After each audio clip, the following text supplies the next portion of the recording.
السلام علیکم ورحمۃ اللہ وبرکاتہ۔ الحمد للہ وحدہ والصلاة والسلام علی من لا نبی بعدہ، اما بعد۔ قال اللہ تبارک وتعالی فی کلامہ المجید والفرقان الحمید، اعوذ باللہ من الشیطان الرجیم، بسم اللہ الرحمن الرحیم۔ یا ایہا الذین آمنوا اذکروا اللہ ذکرا کثیرا وسبحوہ بکرۃ واصیلا، صدق اللہ العظیم۔ سامعین کرام و ناظرین عظام، اللہ تبارک و تعالیٰ نے ہمیں بہت قیمتی بنایا ہے اور ہمیں بہت قیمتی، بہت اشرف اور افضل کتاب قرآن مقدس کی شکل میں ہمیں عطا فرمائی ہے، لیکن اس وقت ہم قرآن مقدس سے بہت دور ہوتے جا رہے ہیں، اللہ تعالیٰ اور اس کے حبیب سے بہت دور ہم جا رہے ہیں۔ تو میں نے آپ کے سامنے جو آیت مقدس تلاوت فرمائی، اللہ تعالیٰ فرماتے ہیں یا ایھا الذین آمنوا، اے ایمان والو، اذکروا اللہ ذکرا کثیرا، اللہ تبارک و تعالیٰ کا ذکر کثرت سے کیا کرو، وسبحوہ بکرۃ واصیلا، اور اس کی تسبیح و تحمید صبح و شام بیان کرو۔ اللہ تبارک و تعالیٰ نے جتنے احکام قرآن پاک کے اندر دیے ہیں، ہر ایک احکام کو تفصیل کے ساتھ بیان فرمایا، لیکن کثرت کسی موضوع میں نہیں فرمائی سوائے ذکر کے۔ اللہ تعالیٰ نے نماز کا حکم دیا اور فرمایا اقیموا الصلاۃ، اور زکوٰۃ کا حکم دیا، فرمایا وآتوا الزکاۃ، اسی طرح روزوں کا حکم دیا، حج کا حکم دیا، دوسرے تمام ارکان کا حکم دیا، لیکن کسی میں کثرت کا ذکر نہیں فرمایا۔ صرف کثرت اگر کسی چیز میں فرمائی تو رب العالمین نے ذکر کے اندر فرمایا یا ایھا الذین آمنوا اذکروا اللہ ذکرا کثیرا، اے ایمان والے بندو ذکر کثرت کے ساتھ کیا کرو، رب العالمین کو کثرت کے ساتھ یاد کرو۔ اور دوسری جگہ سورہ آل عمران کے اندر فرمایا میرے کچھ بندے ہیں، ان کی صفت یہ ہے الذین یذکرون اللہ، میرے وہ بندے ہیں جو رب العالمین کو کثرت کے ساتھ یاد کرتے ہیں، قیاماً کھڑے ہونے کی حالت میں بھی، وقعوداً بیٹھنے کی حالت میں بھی، وعلی جنوبہم، اور جب وہ اپنے خوابگاہوں میں جاتے ہیں، جب آرام کرنے کے لیے، جب لیٹنے کے لیے جاتے ہیں، اس وقت بھی رب العالمین کو یاد کرتے ہیں۔ اور دوسری جگہ رب العالمین نے فرمایا سورہ آل عمران کے اندر ہی وسبح بحمد ربک بالعشی والابکار، اپنے رب کی تسبیح و تحمید بیان کیجئے صبح کو بھی اور شام کو بھی۔ اور اللہ تبارک و تعالیٰ نے سورہ جمعہ کے اندر فرمایا فَإِذَا قُضِيَتِ الصَّلَاةُ فَانتَشِرُوا فِي الْأَرْضِ وَابْتَغُوا مِن فَضْلِ اللَّهِ وَاذْكُرُوا اللَّهَ كَثِيرًا لَعَلَّكُمْ تُفْلِحُونَ، اے میرے بندو جب تم جمعہ کی نماز پڑھنے کے لیے جاؤ، پھر جمعہ کی نماز کو مکمل کرو، اس کے بعد نکل جاؤ، فَانتَشِرُوا فِي الْأَرْضِ، زمین کے اندر پھیل جاؤ، وَابْتَغُوا مِن فَضْلِ اللَّهِ، اور رب کا فضل تلاش کرو، یعنی روزی وغیرہ تلاش کرو، یعنی اپنے شعبوں میں جاؤ، یعنی بازاروں میں جاؤ، اور اپنی یعنی ملازمت پہ جائے، دکاندار دکانداری کرے، یعنی ہر ایک اپنے شعبے میں جائے اور دنیا کا کام کرے، لیکن دنیا کے کاموں میں رہ کر، دنیا کے شعبوں میں رہ کر وَاذْكُرُوا اللَّهَ كَثِيرًا، دنیا کے شعبوں میں رہ کر اللہ تبارک و تعالیٰ کا کثرت کے ساتھ ذکر کرے، لعلکم تفلحون، اس رب کا ذکر کثرت کے ساتھ کرنے کے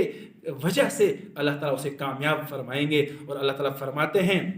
دوسری جگہ اللہ فرماتے ہیں سورہ احزاب کے اندر ہی وَالذَّاكِرِينَ اللَّهَ كَثِيرًا وَالذَّاكِرَاتِ، بہت زیادہ ذکر کرنے والے بندے، بہت زیادہ ذکر کرنے والے مرد حضرات، وَالذَّاكِرَاتِ، اور رب کا بہت زیادہ ذکر کرنے والی بندیاں، ہماری ماں بہنیں اور بیٹیاں، اللہ تبارک و تعالیٰ انہیں اس ذکر کے بدلے میں کیا دے گا؟ اعد اللہ لہم مغفرہ، اللہ تبارک و تعالیٰ نے ان کے لیے مغفرت کا اعلان کر دیا ہے، بخشش کا اعلان کر دیا ہے، وَأَجْرٌ عَظِيمًا، اور اجر عظیم ان کے لیے تیار ہے۔ تو اللہ تبارک و تعالیٰ اپنے کلیم اللہ سیدنا موسیٰ علیہ السلام کو فرماتے ہیں یا موسیٰ انی انا اللہ لا الہ الا انا فاعبدنی واقم الصلاۃ لذکری، اے میرے کلیم تو میرے ساتھ طور پر کلام کرتا ہے، میرے ساتھ ہوں، لہذا تو میری عبادت کر، واقم الصلاۃ لذکری، اور نماز قائم کر میری یاد کے لیے، یعنی میری ہی یاد کے لیے نماز قائم کر۔ اور اپنے محبوب رحمت دو عالم محمد عربی صلی اللہ علیہ وسلم کو فرمایا وَاصْبِرْ نَفْسَكَ مَعَ الَّذِينَ يَدْعُونَ رَبَّهُمْ بِالْغَدَاةِ وَالْعَشِيِّ يُرِيدُونَ وَجْهَهُ، اے میرے محبوب آپ بھی اپنے آپ کو ان لوگوں کے ساتھ شامل کیجئے جو صبح و شام اپنے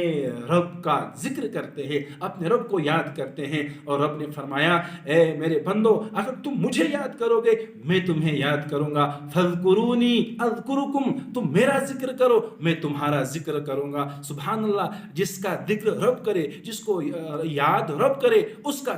کا کیا کہنا۔ تو بزرگوں اور دوستو، کلام پاک کے اندر بہت ساری آیتیں ہیں جن میں اللہ تبارک و تعالیٰ کثرت کے ساتھ ہمیں یاد کرنے کا کہہ رہا ہے، ہمیں یاد کرنے کے لیے بیان فرما رہے ہیں۔ لیکن دو چیزیں ہیں، صرف دو چیزیں جو انسان کو، جو مسلمانوں کو رب کی یاد سے غافل کرتی ہیں، وہ دو چیزیں۔ ایک رب نے خود ہی فرمایا سورہ منافقون کے اندر لا تلہکم اموالکم ولا اولادکم عن ذکر اللہ، اے ایمان والو تمہیں غفلت میں نہ ڈالے تمہارا مال اور تمہارا اولاد۔ اور جس انسان کو اس کے اہل و عیال نے، اس کے اولاد نے اور اس کے مال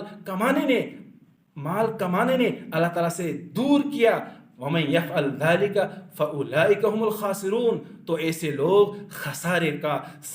خسارے کے اندر مبتلا ہو گئے، ایسے لوگ خسرت دنیا والآخرہ، دنیا اور آخرت کے اندر وہ خسارے میں اور نقصان کے اندر پڑ گئے۔ تو بزرگوں اور دوستو،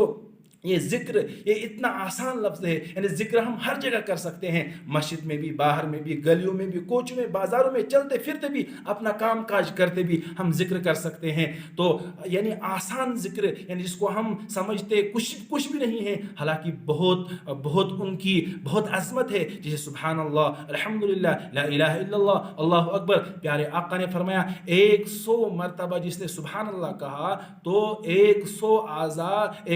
غلام آزاد کرنے کے برابر ہے۔ جس آدمی نے 100 مرتبہ لا الہ الا اللہ پڑھا تو لا الہ الا اللہ زمین و آسمان کے خالی جگہ کو ثواب سے بھر دیتا ہے۔ جس نے 100 مرتبہ اللہ اکبر کہا تو 100 مرتبہ اللہ اکبر کہنا، 100 مرتبہ اللہ اکبر کہنا 100 اونٹ ذبح اللہ تعالیٰ کے راستے میں ذبح کرنے سے افضل ہے۔ اور جو شخص 1 مرتبہ درود پڑھتا ہے 10 درجے اس کے بلند ہوتے ہیں، 10 گناہ اس کو معاف ہوتے ہیں، 10 رحمتیں اس پر نازل ہوتی ہیں۔ لہٰذا آپ حضرات سے اپیل ہے کہ آپ ہمارا تعاون کریں اور آپ خود بھی ذکر کے